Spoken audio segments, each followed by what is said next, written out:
ప్రతిపక్ష నాయకుడు కాదు ఎంత సంవత్సరం ఉండాలి మీకు 18 ఉండాలి అంటే మామూలుగా నేను లాస్ట్ టైం రిక్వెస్ట్ చేశాను మీరు రావాలండి. నా బాధ ఏంటంటే సరే నువ్వు రావట్లేదు, నీతో పాటు ఇంకా 10 మంది ఎమ్మెల్యేలు గెలిచారయ్యా, వాళ్ళ సమస్యలు అసెంబ్లీలో చెప్పుకునే అవకాశం కూడా ఇవ్వాలి. వాళ్ళు కూడా నీతో పాటు వాళ్ళు కూడా వెళ్తున్నావు. వాళ్ళు నాకు ఏదో ఫంక్షన్లో కలుస్తూ ఉంటారు విశాఖపట్నం దీన్ని ఏమైనా వచ్చి మాట్లాడండి మీ ప్రాంతం గురించి అంటే అసలు వెళ్ళొద్దు మాకు ఆర్డర్ ఇస్తారంటారు. ఏంటి ఇది తప్పు కదా ప్రజాస్వామ్యం. మిగతా 10 మంది వచ్చి కనీసం కాన్స్టిట్యూన్సీ సమస్యలు మాట్లాడే అవకాశం ఇవ్వాలి యాజ్ ఎ లీడర్, పార్టీ లీడర్గా. ఇది తప్పు అంటాను నేను, పద్ధతి కాదంటాను నేను. ప్రతిపక్ష హోదా ఇచ్చేటువంటి అవకాశంలో స్పీకర్ ఉన్నటువంటి విచక్షణ అధికారాలు కొన్ని ఉంటాయంటే వాటిని ఎక్కడ ఉంటాయి? ఎక్కడ నాకు కనపాలి విచక్షణ అధికారులు ఎక్కడ కనపాలి? నాకు రాజ్యాంగం ప్రకారంగా రూల్స్ ప్రకారంగా నేను ఫాలో అవ్వాలి. స్పీకర్ని కాబట్టి నా ఇష్టం నిర్ణయాలు నేను తీసుకుంటాను.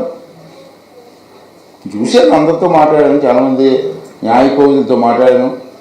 అందరూ కూడా చెప్పింది ఒకటే, మేము ఉన్న సంఖ్యలో 18 మెంబర్స్ ఉంటాయి కానీ ప్రతిపక్ష హోదా రాదు నీకు.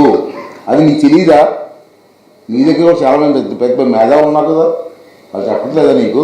ఢిల్లీలో లాస్ట్ టైము బీజేపీకి 70 సీట్లు కానీ 8 సీట్లు వచ్చినాయి. అప్పుడు బీజేపీకి ప్రతిపక్ష హోదా ఇచ్చారు. మాకు 11 సీట్లు వచ్చినా కానీ 225 సీట్లకు 11 సీట్లు వచ్చినా మీరు ఎందుకు ఇవ్వట్లేదు? అక్కడ బీజేపీకి ఇస్తారు, మిగతా రాష్ట్రాలు అందరికి ఇస్తారు, కానీ మీ ఆంధ్రప్రదేశ్ పరిస్థితి ఎందుకు జరగట్లేదు? ఇక్కడ బీజేపీకి ఇచ్చారో లేదు నాకు తెలియదమ్మా. నేను మొత్తం స్టడీ చేశాను, దీని మీద అవగాహన వ్యక్తులందరితో మాట్లాడాను. అందరూ కూడా ఎక్కడ కూడా ఏ రూల్ కూడా ఎలాగ ఒప్పుకుంటుందని చెప్పి వాళ్ళు చెప్తున్నారు. నేను రూల్ ప్రకారం నేనే ఇస్తాను నీకు అవకాశం. స్పీకర్గా నా ఇష్టం ఉంటుందా? నాకు కూడా నిబంధనలు ఉంటాయి కదా, కొన్ని పట్టుబాట్లు ఉంటాయి కదా. అదే ఇప్పుడు కూడా చెప్తాను నేను, రండి అసెంబ్లీకి రండి, మీ సమస్యలు ఉంటే మాట్లాడండి.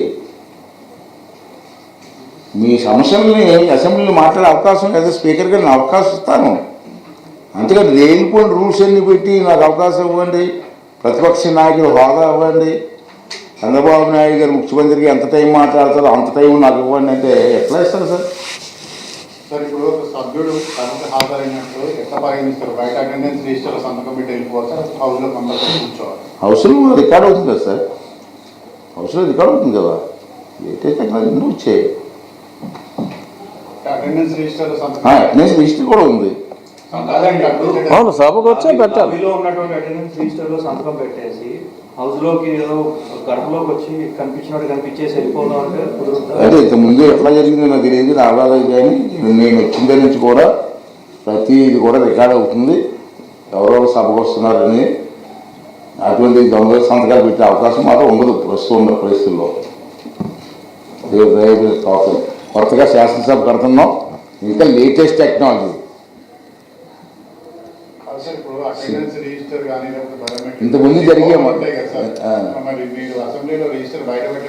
పార్టీ ఆఫీస్కి వచ్చి కూర్చొని సంతకాలు పెట్టిన రోజులు ఉన్నాయి పూర్వం. పార్టీ లోపల ఆఫీసులు ఉంటాయి కదా అసెంబ్లీలో, సంతకాలు పెట్టి 3 రోజులు కూడా ఉన్నాయి. కానీ ఇప్పుడు అది కుదరదు, లేటెస్ట్ టెక్నాలజీ వచ్చింది. అంటే వీళ్ళు అనేది అదే అన్నారు, వచ్చి నిజంగానే సంతకం పెట్టి వెళ్ళిపోతే అటెండెన్స్ ఉన్నట్టే కదా అని అంటున్నారు. నిజంగా అంటే హౌస్లోకి రావట్లేదు, రాకుండా వెళ్ళిపోతున్నారండి చాలా. తిరిగి ఆఫీస్కి రావడం, సంతకం పెట్టడం, వెళ్ళిపోవడం. వాళ్ళ ఆఫీస్ పార్టీ ఆఫీస్ ఉంటుంది కదా లోపల. అది కాదు నేను ఏంటంటే నువ్వు వచ్చినప్పుడు సంతకం పెట్టి అసెంబ్లీలో రా.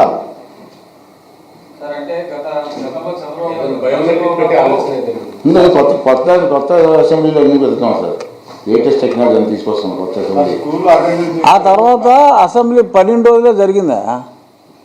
చంద్రబాబు నాయుడు గారు గౌరవ సభకు వస్తానని చెప్పి వెళ్ళిపోయాక 12 రోజుల పాటే జరిగినాయి సమావేశాలు. 60 రోజులు జరగాలి. 60 రోజులు రాకుండా ఉంటే అంటే ఇక్కడ క్లారిటీ ఇవ్వాలి మీకు. అంటే మీకు తెలియదు కాదు, మీ అందరికీ అనుభవం వ్యక్తులు ఉన్నారు ఇక్కడ అందరూ కూడా. అసెంబ్లీ రన్ అయిన రోజులు రావాలండి 60 రోజులు.